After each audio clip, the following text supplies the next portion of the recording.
सी plus plus programming language ये बहुत ही important language है जो स्टिल आज भी यूज में है। ऐसा नहीं है कि ये पुराना लैंग्वेज हो गया तो ये खत्म हो चुका है, आज भी यूज में स्टिल ये है। ये एक तरीके से इस लैंग्वेज को माना जाता है कि ये सी का ही एक्सटेंशन है। एक्चुअली में सी प्लस प्लस को डेवलप जब किया गया 1980s में, तो उस वक्त सी प्लस प्लस को डेवलप करने के पीछे कंसेप्ट भी यही था कि एक ऐसा लैंग्वेज डेवलप किया जाना है जो सी का एक एडवांस्ड फॉर्मेट हो और जो सी के साथ कुछ एडिशनल फीचर के साथ भी काम करे। तो 1980 ईस्वी में सी को मॉडिफाई किया गया और फिर उसको सी प्लस प्लस के रूप में लॉन्च किया गया। इसका कई सारा वेरिएंट्स आता रहा है, इसमें चेंजेज हमेशा डेवलपमेंट होता रहा है शुरू से लेकर अभी तक। तो जो इसके जो वेरियस स्टैंडर्ड्स हैं, जैसे सी प्लस प्लस का C plus plus 98, C plus plus 11, 14, 17, 20 and 23, तो हमेशा इसमें कुछ ना कुछ चेंजेज होता रहा है, कुछ ना कुछ नया एडिशंस होता रहा है, नया फीचर्स डाला जाता रहा है। तो इसमें हमेशा मॉडिफिकेशंस होता रहा है, जिसकी वजह से ये लैंग्वेज आज भी उतना ही चल रहा है जितना ये तब चलता था जब ये आया था। और बेसिकली सी प्लस प्लस का यूज हर तरीके के प्रोग्रामिंग सॉफ्टवेयर्स या प्रोग्राम्स को डेवलप करने में किया जाता है। मॉडर्न प्रोग्रामिंग में भी इसका यूज आज भी हो रहा है। तो कुछ एप्लीकेशंस जो है कहाँ पे C plus plus language use हो रहा है, तो जैसे गेम डेवलपमेंट।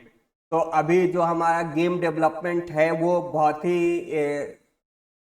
एडवांस्ड चीज है, अभी बहुत सारा गेम आ भी रहा है। और जैसे हम लोग यहाँ पे देख सकते हैं पबजी जो कि एक बहुत ही पॉपुलर गेम रहा है और सब ऑलमोस्ट यंग जनरेशन इसका एडिक्ट हो चुका था, इतना पॉपुलर हुआ था ये गेम। तो पबजी जो है वो पबजी की किस में डेवलप हो रहा है, तो इसको डेवलप तो एक्चुअली कोई भी जो गेम प्रोग्रामिंग होता है या जो भी गेम डेवलप किया जाता है 3D गेम या 2D गेम्स, वो डेवलप किया जाता है गेम इंजिन्स में। तो बहुत तरह का गेम इंजिन है जिसमें से अनरियल एक बहुत ही पॉपुलर गेम इंजिन है जो पबजी को डेवलप किया था। तो पबजी को डेवलप करने के बाद ये अनरियल गेम इंजिन भी काफी पॉपुलर हुआ और अनरियल सी प्लस प्लस को ही यूज करता है 3D रेंडरिंग करने के लिए। यानी कि जो इसमें जो ऑब्जेक्ट्स है, जैसे उस गेम को खेलते समय जो भी ऑब्जेक्ट्स दिखेगा उस पे जो कोड जनरेट किया जा रहा है वो code generate C plus plus के थ्रू किया जा रहा है। तो अनरियल गेम प्रोग्रामिंग लैंग्वेज में इसका यूज हो रहा है। सोर्स 2 प्रोग्रामिंग गेम इंजिन है जिसके अंदर भी सी प्लस प्लस को यूज किया गया है CS2 और डोटा 2 को डेवलप करने के लिए। तो जो मॉडर्न गेम इंजिन्स है जो एडवांस टेक्नोलॉजीज पे काम कर रहे हैं वहां पे सी प्लस प्लस चल रहा है। ऑपरेटिंग सिस्टम्स को डेवलप करने के लिए तो हमारा आज के डेट में जो सबसे पॉपुलर ऑपरेटिंग सिस्टम है विंडोज, तो विंडोज किसमें लिखा गया है, सी प्लस प्लस में लिखा गया हुआ है। यूनिक्स ये किस में लिखा गया, ये भी सी प्लस प्लस में लिखा गया। तो आज के डेट का जो सबसे ज्यादा पॉपुलर ऑपरेटिंग सिस्टम्स है विंडोज और यूनिक्स, दोनों सी प्लस प्लस में लिखा गया हुआ है। एप्लीकेशन सॉफ्टवेयर भी डेवलप किया गया है सी प्लस प्लस में। तो जैसे MS ऑफिस, इससे सब लोग फैमिलियर है, सबको यूज करता है, ये किस में डेवलप हुआ है, ये भी सी प्लस प्लस में डेवलप हुआ है। एडोब फोटोशॉप ये भी सी प्लस प्लस को यूज करता है कॉम्प्लेक्स इमेजेस के ऊपर काम करने के लिए। तो जहां कॉम्प्लेक्सिटी की बात आ रही है वहां भी सी प्लस प्लस यूज हो रहा है।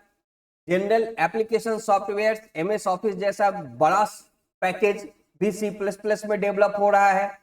तो C plus plus game development, operating system development, application software development में यूज हो रहा है। इसके अलावा C plus plus embedded systems में भी यूज हो रहा है। तो आर्डिनो यूनो जो हम लोग यूज करते हैं रोबोटिक्स प्रोग्रामिंग करने के लिए, आर्डिनो में भी हम हार्डवेयर के साथ प्रोग्रामिंग करने के लिए सी प्लस प्लस का यूज करते हैं। तो आर्डिनो यूनो में भी यूज हो रहा है सी प्लस प्लस, और रास्पबेरी पाई के अंदर भी सी प्लस प्लस का यूज हो रहा है रोबोटिक्स और आईओटी प्रोग्रामिंग करने के लिए, हार्डवेयर कंट्रोल करने के लिए। तो एम्बेडेड सिस्टम्स में भी सी प्लस प्लस चल रहा है। इसके अलावा रियल टाइम सिस्टम्स में भी यूज होता है, और मशीन लर्निंग के लिए भी सी प्लस प्लस अपना कोड डेवलप कर चुका है। इनके अलावा वेब टेक्नोलॉजी के लिए भी यहाँ पे काम होता है। वो उसमें उतनी उसकी पॉपुलैरिटी नहीं है मशीन लर्निंग या वेब टेक्नोलॉजी में, लेकिन उसके लिए भी यहाँ पे रिच लाइब्रेरी प्रोवाइड किया गया हुआ है। कुछ फीचर्स है सी प्लस प्लस का, जैसे ये सिंपल है, तो इसमें कोडिंग कंपैरेटिवली आसान होगा सी से, क्योंकि सी प्लस प्लस को डेवलप करते समय कंसेप्ट ये था कि एक ऐसा लैंग्वेज डेवलप करना है जिसमें सी का तो सारा फीचर मिल जाए, उसके अलावा इसमें कुछ नया एडिशंस आ जाए ऑब्जेक्ट ओरिएंटेड कंसेप्ट का। तो C plus plus object oriented concept के साथ आया, और जिसकी वजह से जो कॉम्प्लेक्सिटीज मिलता था सी प्रोग्रामिंग लैंग्वेज में, वो कॉम्प्लेक्सिटी यहां पे कम हुआ।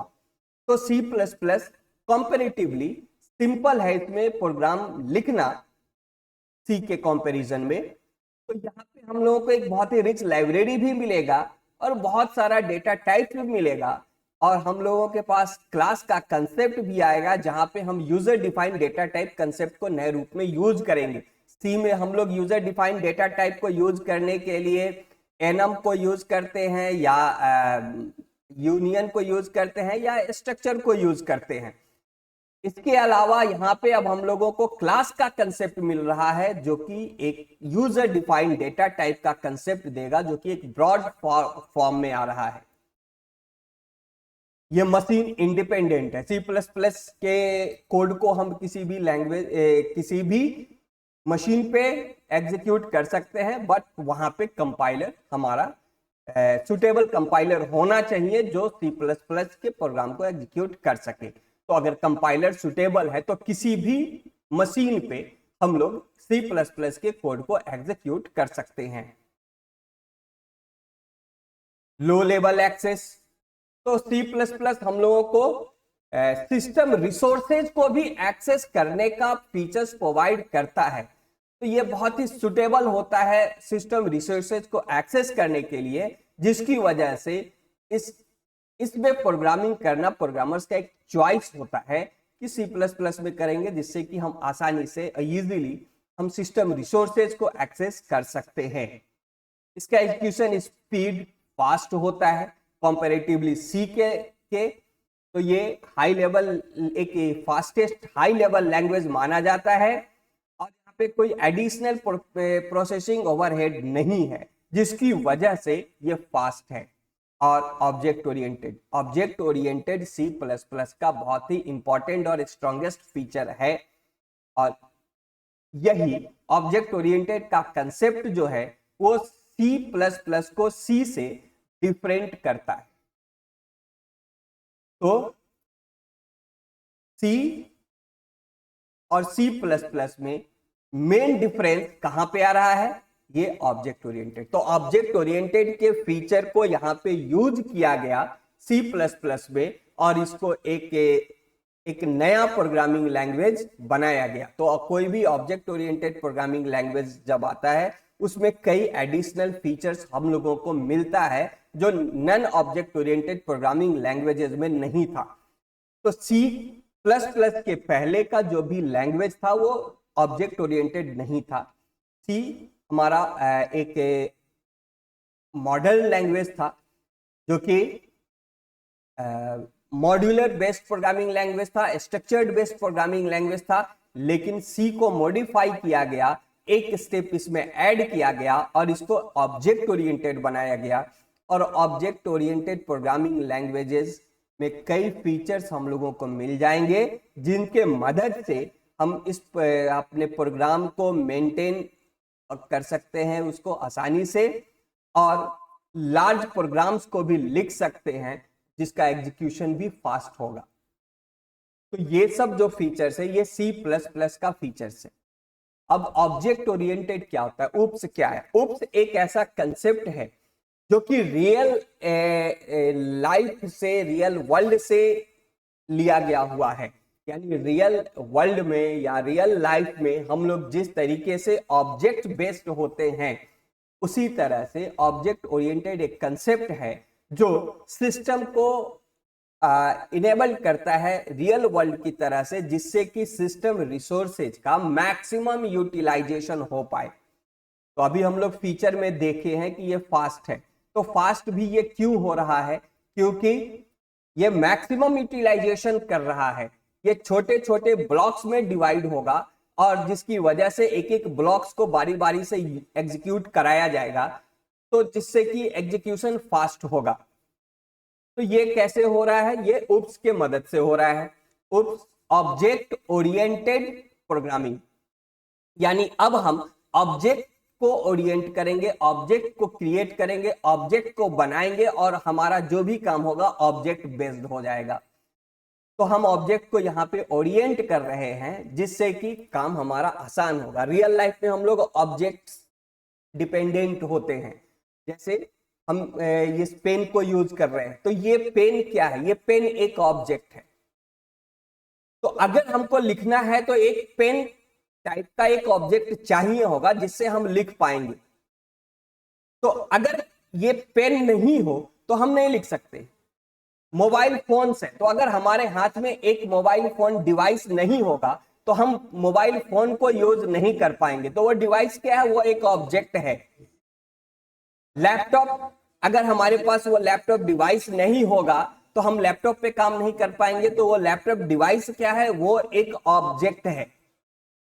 तो एक चीज जो हम यूज कर रहे हैं, जो हमारे हाथ में है, जो हमारे शरीर पे है, या हम जिसको टच कर रहे हैं, दैट इज एन ऑब्जेक्ट।